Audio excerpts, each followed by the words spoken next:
Ada 3 dalil dalam diskursus nasab. Yang satu bisa dipertanggungjawabkan, yang dua tidak bisa dipertanggungjawabkan. Dalil yang satu yaitu dalil Kiai Haji Imaduddin Utsman, atau bukti-bukti yang menguatkan argumentasi tesis Kiai Imad yang bisa dipertanggungjawabkan secara publik, dan itu tersebar luas dalam bentuk tertulis. Semua orang bisa membaca. Nah, PDF itu sudah tersebar luas. Bahkan tidak hanya dalam bentuk PDF, dalam bentuk penerbitan buku. Semuanya sudah bisa membaca. Artinya posisi tesis Kiai Imad betul-betul terbuka. Tidak dimistifasikan oleh Kiai Imad, tapi betul-betul di floor ke publik. Siapapun bisa membaca. Dan yang ketiga, dalil yang tidak bisa dipertanggungjawabkan, yaitu dalil yang selama ini digunakan oleh Rabithah Alawiyah yang tidak tanggung-tanggung. Bukti kenasaban dalam konteks yang saya maksudkan dengan istilah dalil yang tersambung kepada Nabi itu tidak tanggung-tanggung, bahkan diturunkan dalam bentuk bukti sertifikat yang dibawa oleh seluruh Ba'alwi di Indonesia ini, bahkan mungkin Ba'alwi di luar Indonesia. Syahadahnya dari Indonesia. Padahal leluhur yang dicangkak oleh Ba'alwi tidak dari Indonesia. Ini juga problem tersendiri. Dan mengapa saya sebut bahwa bukti tentang intisab kepada Nabi tidak bisa dipertanggungjawabkan oleh Rabithah Alawiyah? Karena Rabithah Alawiyah begitu diverifikasi dengan 12 pertanyaan, itu tidak menjawab. Sekali lagi saya katakan tidak menjawab. Karena yang harus menjawab itu adalah pihak Rabithah, bukan orang lain yang tidak dianggap merepresentasikan Rabithah. Sekali lagi, yang menjawab harus pihak Rabithah atau yang merepresentasikan Rabithah. Sampai sekarang belum menjawab. Sudah sekali dalam sebuah seminar yang diadakan oleh Rabithah dengan merepresentasikan Rabithah, tetapi itu juga belum menjawab. Sampai keluar buku yang dipimpin oleh Hanif Alatas, itu belum menjawab. Belum menjawab dalil atau yang selama ini dianggap kebenaran dari pihak Rabithah sampai berani mengeluarkan sertifikat ke jamaahnya dalam bentuk sertifikat yang mengintisabkan para jamaahnya kepada yang mulia, Nabi Agung, Al-Mustafa, Al-Mustaba, Al-Murtada, Al-Muntaqa, Habibil Mahbub, Syafil Ilali Mufarizil Qurub, Nabi Muhammad SAW. Itu. Dalil yang ketiga, dalil yang dikeluarkan oleh Tuan Muda Qori. Artinya bukti yang dikeluarkan oleh Tuan Muda Qori yang ingin menggugat dengan prinsip dasarnya ingin menggugat tesis Kiai Imad. Itu dalil-dalilnya juga perlu diverifikasi. Lah, sebenarnya saya memiliki harapan kuat dalam podcast di Pada Suka TV yang diadakan oleh owner Pada Suka TV, yaitu Mas Yusuf Mares. Saya berharap yang disebut oleh Tuan Mudakori sebagai antitesis itu bisa diverifikasi oleh panelis yang juga dihadirkan, yaitu Dr. Haji Ribut. Nah, yang menjadi persoalan, Tuan Mudakori tidak memahami positioning Tuan Mudakori dan posisi Dr. Ribut. Sebenarnya Tuan Mudakori kalau fair sebagai akademisi, sebagai seorang mengakunya sebagai peneliti, itu harus memahami posisi Dr. Ribut. Dr. Ribut itu sebagai panelis yang ingin memverifikasi antitesis Tuan Mudakori. Bukan sebaliknya, Tuan Mudakori ingin memverifikasi Dr. Ribut, bukan. Karena Dr. Ribut tidak merepresentasikan, tidak mewakili Kiai Imam. Dr. Ribut sebagai akademisi, sebagai seorang ilmuwan yang betul-betul serius ingin melihat kejujuran akademik, kejujuran intelektual Tuan Mudakori. Sehingga posisi Dr. Ribut itu adalah sosok seorang ilmuwan yang ingin memverifikasi Tuan Mudakori. Nah, Tuan Mudakori cukup mempertanggungjawabkan kalau itu disebut sebagai antitesis. Tuan Mudakori itu bukan penguji, bukan penanya, tapi orang yang mempertanggungjawabkan antitesis sebagai bentuk asal karya itu dari mana asal usulnya. Tuan Mudakori minta podcast di Pada Suka TV itu kan dalam rangka ingin mempertanggungjawabkan antitesisnya, bukan? Kalau Tuan Mudakori ingin podcast di Pada Suka TV ingin mempertanggungjawabkan tesisnya, yang menjadi antitesis terhadap tesis Kiai Imaduddin Utsman, ya dipertanggungjawabkan.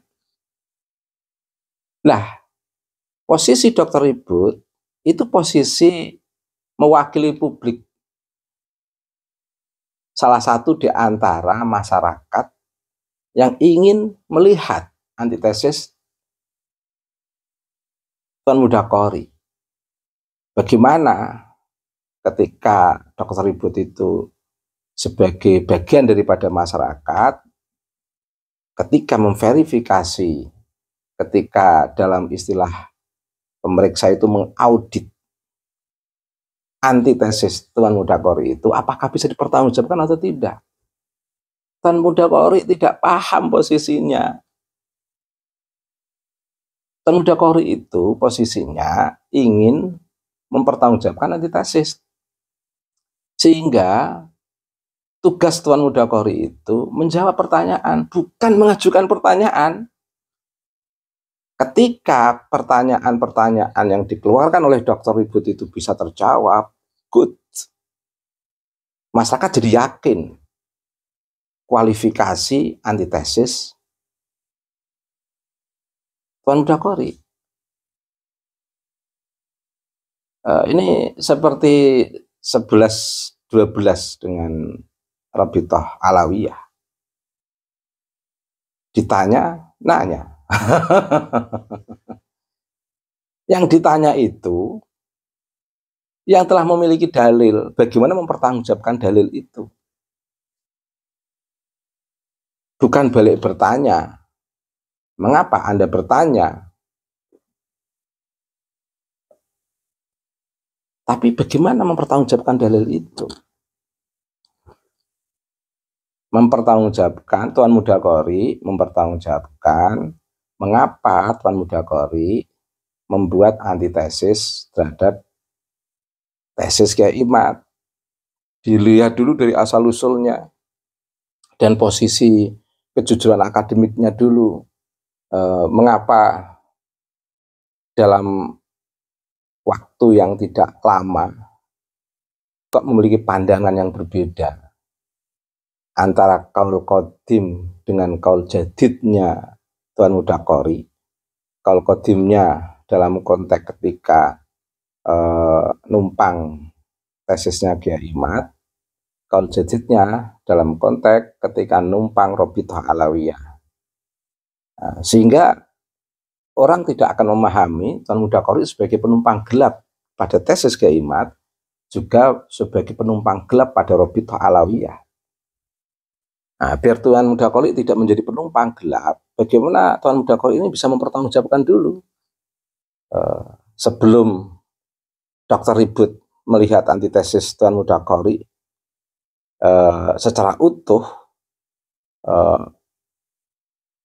dalam konteks dalam tanda kutip ingin menggugat tesis Kiai Imad, itu Dr. Ribut ingin memverifikasi dulu mengapa ada kaul qadim dan kaul jadid dari Tuan Mudaqori. Kejelasan ini untuk memastikan biar Tuan Mudaqori tidak sebagai penumpang gelap, tidak sebagai penumpang gelap pada tesis Kiai Imad, tidak sebagai penumpang gelap pada Robithah Alawiyah. Nah, dalam posisi ini Tuan Mudaqori jangan mengajukan banyak pertanyaan, karena yang punya karya ini dalam diskursus nasab ini bukan Dr. Ribut.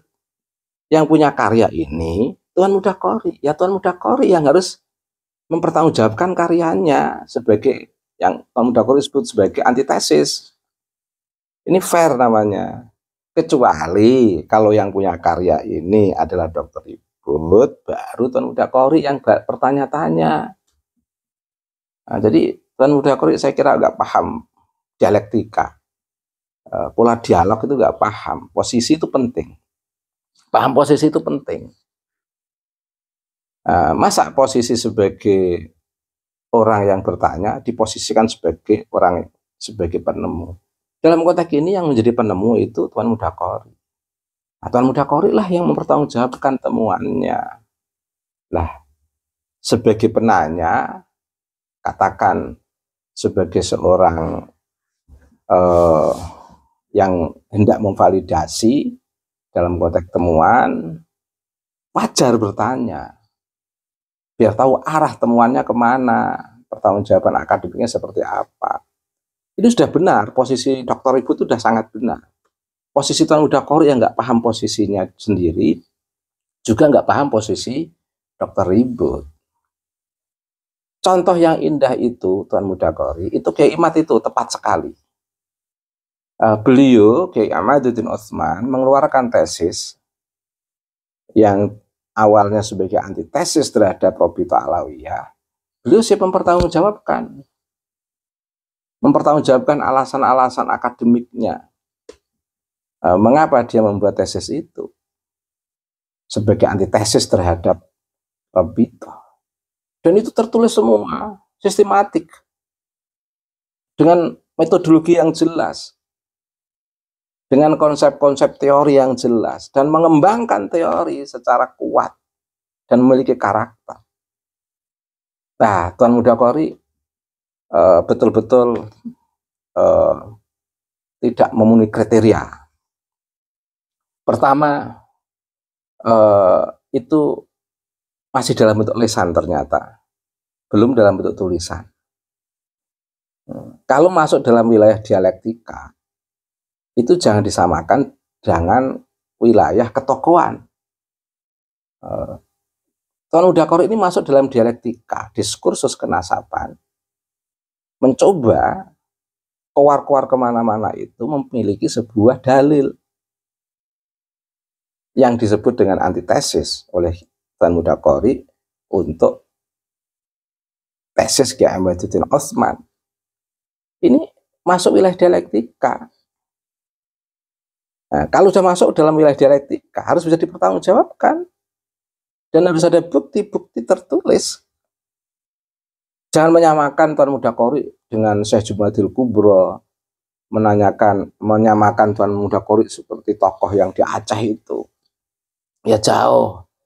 Tuan Muda Qori nggak bisa menyamakan dengan Syekh Jumadil Kubro ini. Syekh Jumadil Kubro ini pada wilayah ketokohan, bukan pada wilayah perspektif dalam sebuah diskursus. Tokoh Aceh yang Tuan Muda Qori sebutkan itu adalah wilayah ketokohan, bukan pada wilayah perspektif dalam sebuah diskursus. Nah, Tuan Muda Qori ini masuk dalam diskursus nasab, memiliki sebuah perspektif. Dalam perspektif itu, Tuan Muda Qori sudah menyebut sebagai tesis yang kemudian menjadi antitesis terhadap tesis Kiai Imaduddin Utsman. Itu seperti apa? Runtutan ide-idenya seperti apa? Baik dari aspek metodologi, dari aspek teori, dari penyusunan pemikirannya secara sistematik, yang bisa dipertanggungjawabkan secara rasional, yang bisa dipertanggungjawabkan secara empiris. Ini seperti apa Tuan Muda Qori? Ini seperti apa? Nah, ini yang seharusnya Tuan Muda Qori pertanggungjawabkan. Nah, posisi Dr. Ribut ingin memverifikasi. Jangan tidak nyambung. Tuan Muda Qori ditanya supaya Tuan Muda Qori mempertanggungjawabkan karyanya, malah Tuan Muda Qori balik bertanya pada Dr. Ribut. Ini namanya nggak nyambung, Tuan Muda Qori. Please, monggo berlatih membangun perspektif yang bisa dipertanggungjawabkan. Jangan dengan alibi-alibi atau ngeles bertanya pada orang yang sedang bertanya pada Tuan Muda Qori. Mungkin kalau sebaliknya bisa. Kalau dalam podcast itu yang ingin mempertanggungjawabkan karyanya adalah Dr. Ribut, mungkin Dr. Ribut yang akan ditanya. Tuan Muda Qori yang bertanya tidak apa-apa. Tapi ini kan Tuan Muda Qori yang mengaku punya antitesis. Ya, dalam posisi seperti ini, Dr. Ribut lah yang punya hak untuk bertanya. Bukan yang ditanya. Lah, Dr. Ribut ini sebagai seorang ilmuwan, sebagai seorang akademisi, bukan mempertanggungjawabkan tesis Kiai Imad. Tapi seorang ilmuwan, seorang akademisi akan melihat karya orang dari perspektif teoritis dan metodologis. Bukan mempertanggungjawabkan isi. Sama seperti saya. Saya dalam posisi tesis Kiai Imad itu melihat secara teoritis dan metodologis tesis Kiai Imad. Tapi saya tidak tepat untuk mempertanggungjawabkan tesis Kiai Imad. Yang bisa mempertanggungjawabkan tesis Kiai Imad ya Kiai Imad. Kecuali nanti saya kalau punya karya baru.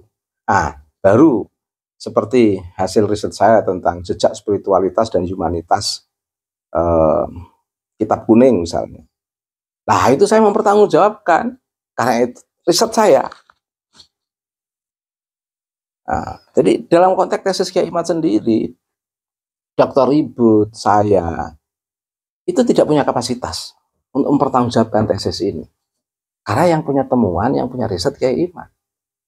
Pertanyaannya, mengapa saya menerima tesis Kiai Imad dan Dr. Ribut menerima tesis Kiai Imad? Itu menerima dalam konteks memahami perspektif teoritis dan metodologis yang dibangun oleh Kiai Imad.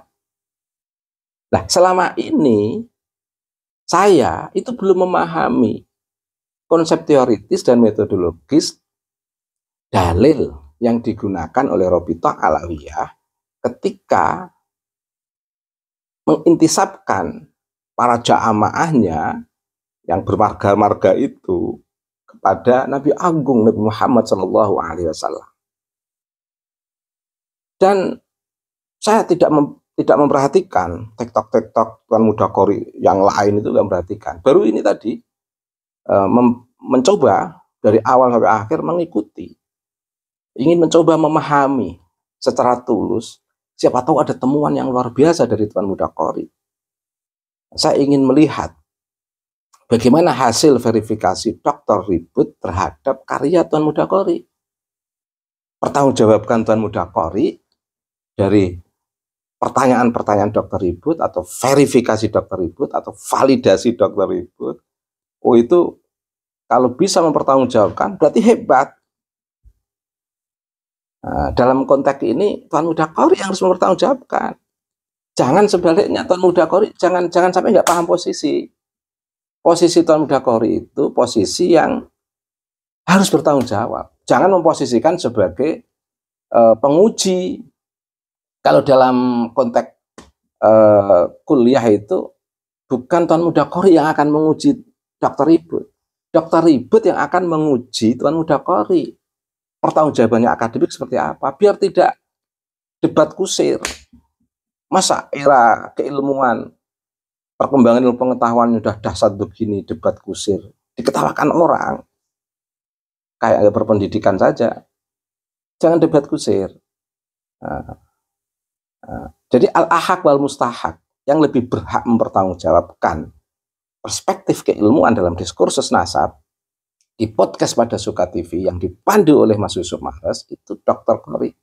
Maaf kok Dr. Qori. Itu Tuan Mudakori, bukan Dr. Ribut. Jangan sebaliknya. Tuan Mudakori harus tahu posisi. Paling repot dalam hidup ini itu kalau nggak tahu posisi. Sama Tuan Mudakori juga ketika numpang tesis Kiai Imad, itu sebenarnya saya lihat juga belum paham posisinya. Karena belum paham posisi, makanya gampang tergelincir, terpental. Karena belum paham posisi, seolah-olah sebagai pemilik tesis Kiai Imad, padahal yang memiliki tesis itu Kiai Imad. Seperti pemilik tesis Kiai Imad, seolah-olah merasa yang punya tesis, ya tertawakan orang.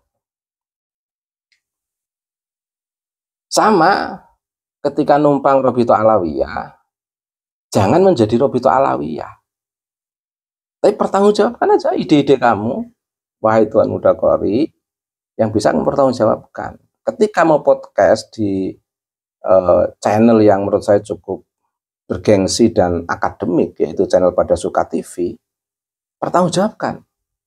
Channel Pada Suka TV itu tidak seperti channel-channel yang lain. Channel yang mencoba bersikap objektif terhadap perkembangan ilmu pengetahuan, dan ini komitmen yang ingin dibangun oleh teman saya, Mas Yusuf Mahrez. Jadi Tuan Mudakori harus tahu posisi dalam diskursus itu.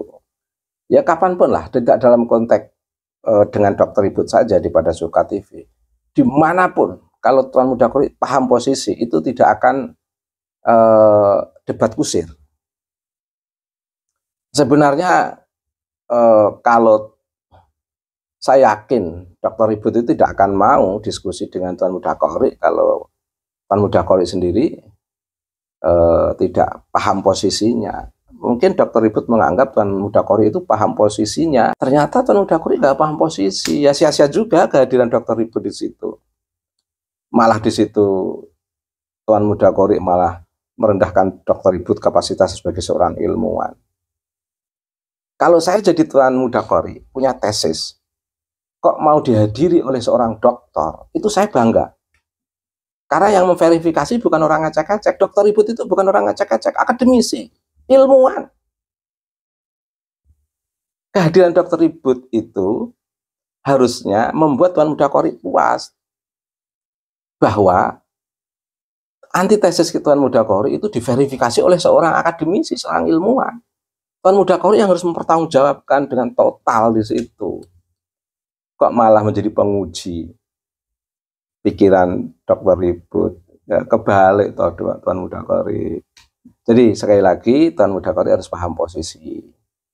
Debat itu debat dalam proses dialektika yang sehat dan normal. Jadi masing-masing tahu posisi. Itu kalau ujian di majelis munakosah atau munakosah untuk tesis atau skripsi atau disertasi. Oh itu nggak lulus Tuan Mudakori, tidak lulus. Karena nggak tahu posisi, nggak tahu posisi. Demikian, terima kasih. Subhanakallahumma wa bihamdika mil'al mizan wa muntahal ilmi wa mablaghar ridha wa zinatal arsy.